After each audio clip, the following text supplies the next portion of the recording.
Hey guys, what's up everybody? Welcome back to my channel. Get yourself subscribed. If you aren't subscribed already, get yourself comfortable, get yourself coffee, whatever the fuck you need.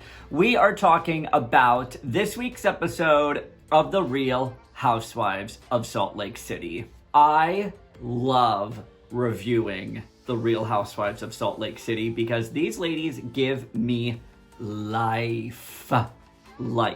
So we're gonna continue with last week's episode at the Met Gala luncheon that Mary is hosting for the ladies. We've got so much to unload, so buckle up. So just in case you missed last week, I will give you a synopsis of this luncheon. So like I said, Mary hosted a luncheon and the theme was Met Gala. And it was for all the ladies to attend, air out all of their differences, you know, share something with the group that the other ladies may not know about them, and just, you know, dive a little bit deeper in the hopes that all of the issues going on, Hospital Gate, can be addressed and we can move on from all of it. She had everybody go around the table, share a little nugget of information with the group that nobody knows, nobody needed to interrupt, nobody needed to chime in, just something for everybody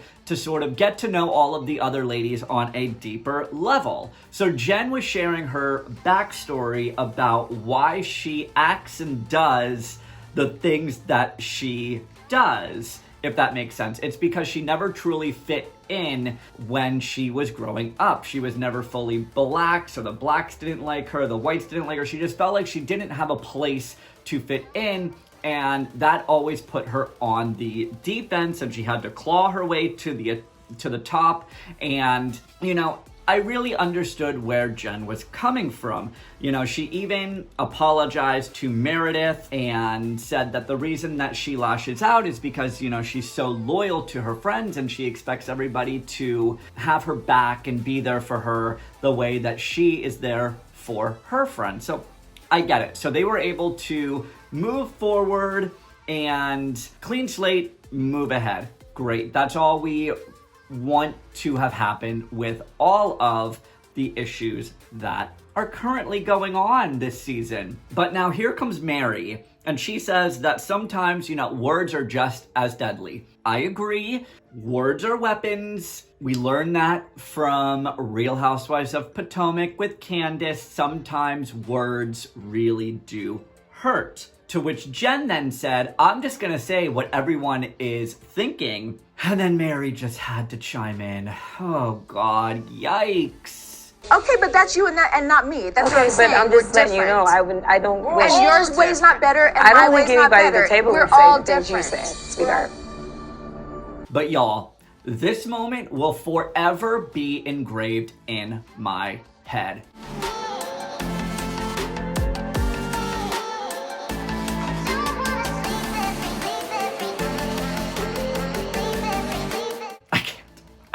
I need to make a meme out of that. Follow me on Instagram. My handle will be right here. Follow me on Instagram if you want to see the meme that I create for that, because that's meme worthy. So Mary wanted everyone to share things with the group. All right, great, noted. Then, when Jen shares what she wanted to share and why she reacts the way she reacts, and try to get everybody to understand like where she's actually coming from and how she was raised, she gets attacked for it. Got it. I got your game, Mary. I see you. But Mary told Jen that she's acting ghetto. Don't wave your finger and don't open And those don't eyeballs get at me. Ghetto? How? Like, this is not a way to uplift black women. Like, Mary, you are also black. Like, what is going on? Like, I'm very confused. So this whole luncheon, like, totally makes a 360, a 180. And Mary and Jen, they're just arguing back and forth. Heather, she tries to diffuse the situation. And then Mary tells Jen to leave. Get up, leave. You're not welcome here. Go, get I'm done. And then told Jen that she never even wanted to invite her to begin with. But y'all, Whitney is here for a little bit of comedic relief. Come through, Whitney. I'm here for it. That pasta does look good, girl. I have no idea how it ended this way. It started so amazing. I mean, we had a red carpet, Beefeater guards, beta fish, Louis Vuitton, 20-year-old wine. I got a journal, a nice pen with my name on it.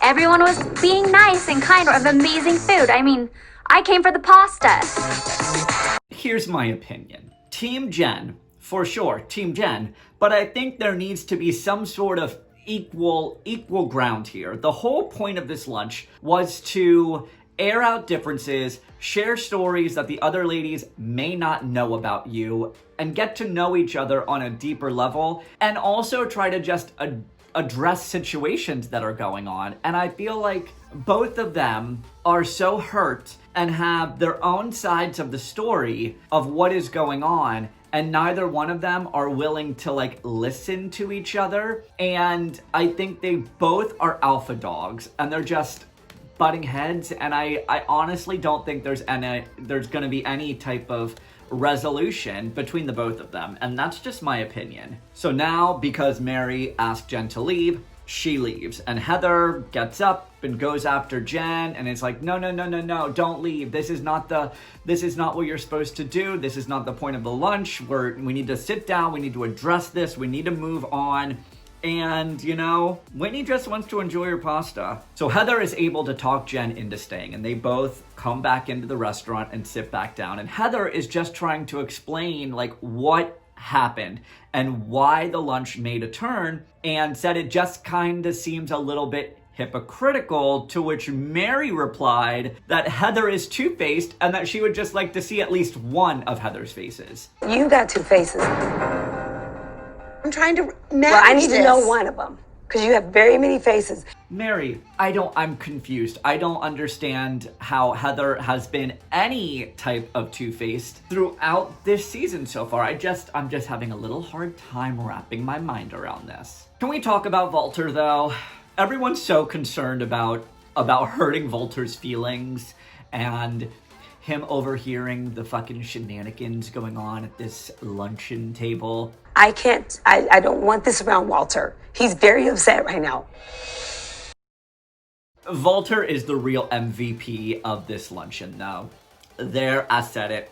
Poor Walter. He's so upset by all of this. Look at that man's face. Can we just have a moment for Walter, please?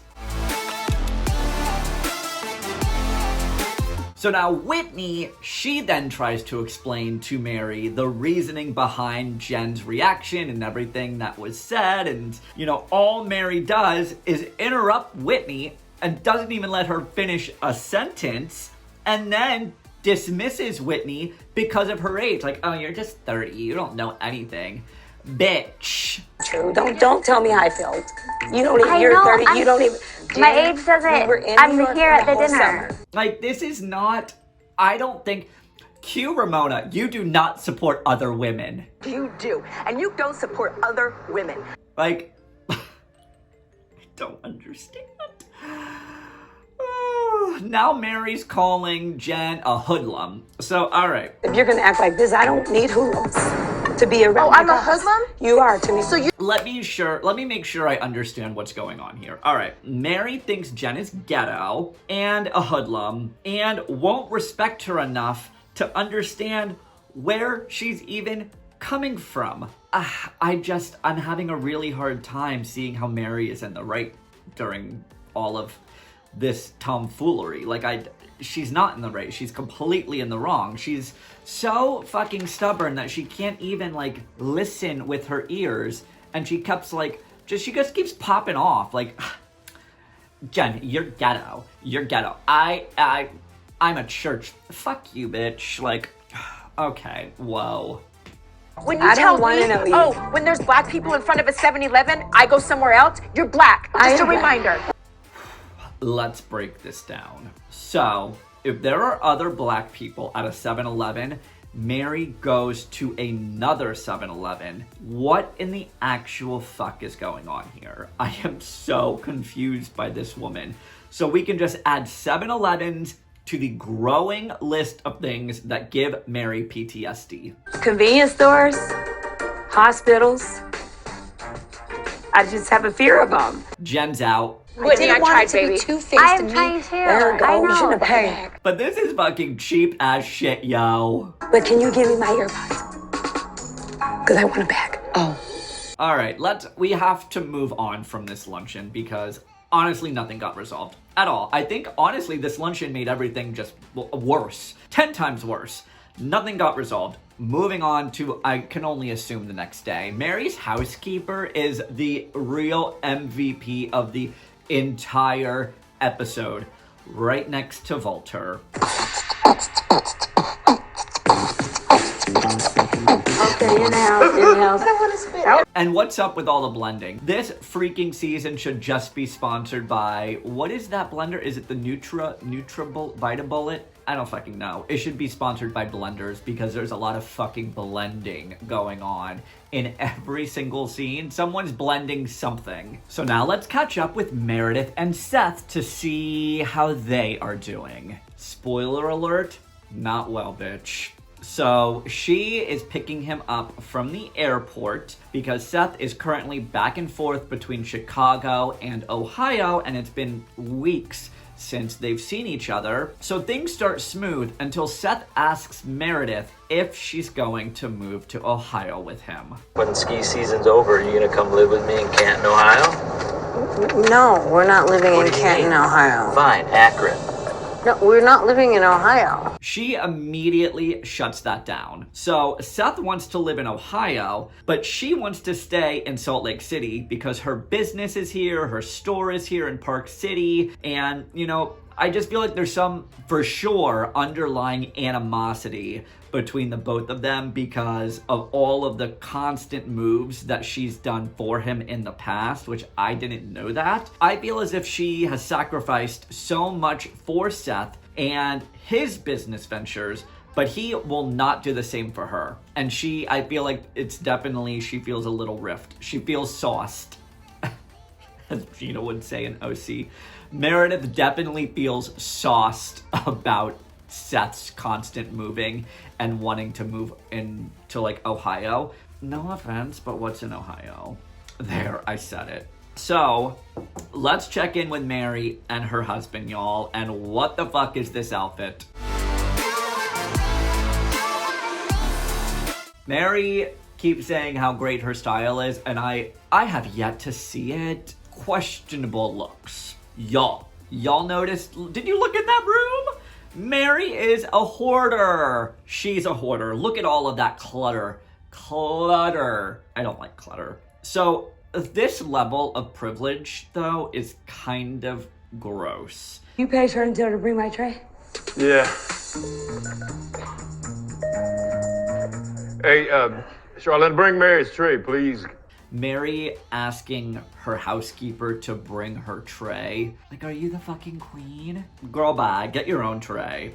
So Mary is filling her husband Robert in on what is going on with the whole Jen situation. Jen is filling her husband in on what's going on with the whole Mary situation. And here's the thing. The battle between Jen and Mary, it's only getting more difficult as each episode goes on. I think there's a lot of hurt and anger there between the both of them. Jen feels betrayed because she thought that, like, hey, yo, this girl, you know, is black.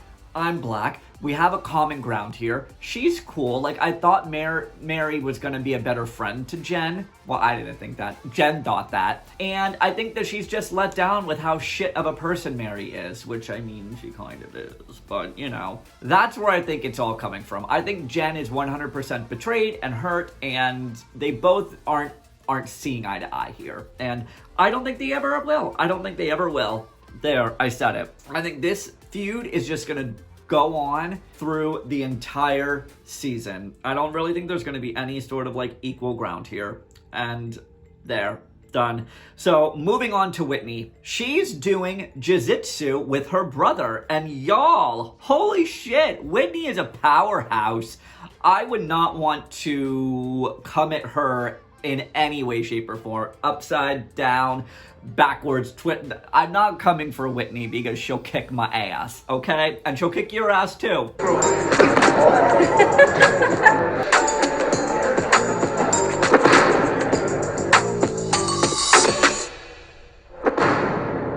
Don't fuck with her. So her and her brother, they're having a heartfelt moment about their dad and his battle with addiction and journey to sobriety, which we'll get to that right now, actually. It's in my notes. We'll get to it right now. So Whitney and her dad, they are now en route to the sober living community because that is where her dad is going to live for, I think, 3 months. I think that's what Whitney said in the episode. He'll be living there for at least 3 months, and I applaud Whitney. I applaud her for sharing her story about her father's battle with addiction and his journey to sobriety.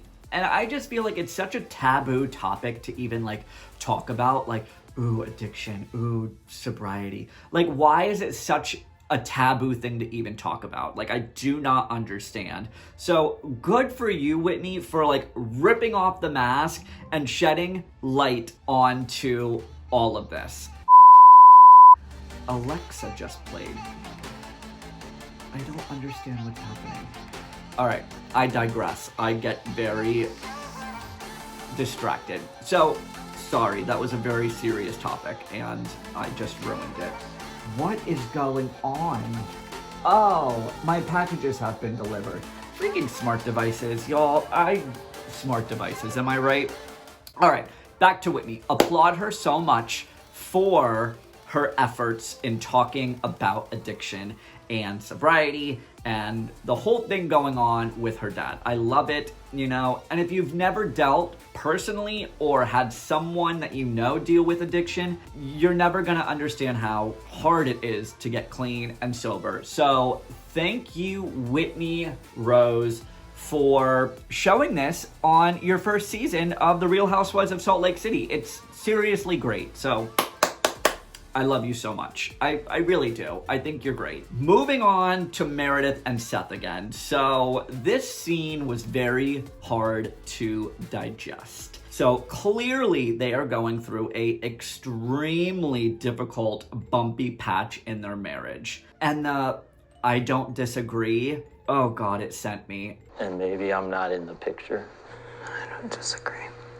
That was hard. Bottom line, this show, and I think Meredith is realizing it, when you go on The Real Housewives, it's going to bring any type of marital issue that you're having, and it's going to blow it up times 1,000. And I think that's happening with Meredith. Any type of little issue that you have before going on the show, once you get on the show, game over. It's going to explode. So this scene was emotional, raw, real. It was all of the above. But the Bravo dramatics, though, of this scene, yo.